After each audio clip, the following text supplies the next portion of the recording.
mixed people are not black. This is something that I've always said in real life, but for me, mixed people would never be black. They never will be, right?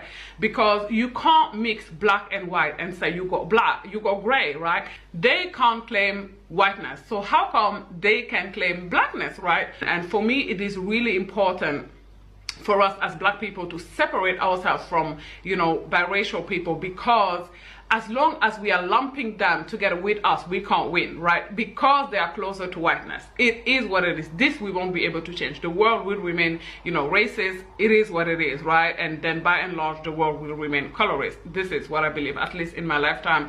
So for me, like, because we have now accepted somehow mixed people as black, look at music today. All you see is, you know, LMA, Ice Spice, a lot of, you know, ambiguously looking women, right? Like how many dark-skinned black women are, you know, big in music today. As long as we are mixed people, as long as we are lumping them with us, then any director can cast an ambiguous looking woman and be like, oh, monoracial black women are going to be just fine with it. They're going to be just fine with it because they consider these people as them. And I'm sorry, but I don't feel like a biracial woman is a representation of me. I don't see myself in Meghan Markle at all.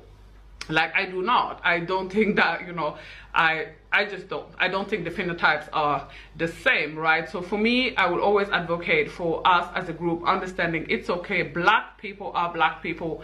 White people are white people. Mixed people are mixed people. And there is nothing wrong with that. Actually, I feel that sometimes we force blackness down their throat. There are some biracial people who came out and say, actually, you know, I'm not claiming black. And, you know, black people been claiming them, and they came out and say, child, embarrassing, right? They came out and said, actually, you know, I feel somewhere in the middle. So I think, you know, we should allow them to have that. And to be honest, even if they feel black, in my book, like, as problematic as this statement may sound, they're not, right? The experience of a biracial person moving through the world is never going to be like similar, the exact same. It can be similar, but it's never going to be the exact same experience than the experience of being a darker skin, a darker person, a person of a darker hue moving through the world. Like the racism they experience, and this is not to say that they won't experience racism, but even if they do, it's never or rarely ever going to be at the intensity of the one that we experience. So the experiences are different. The average dark-skinned, monoracial,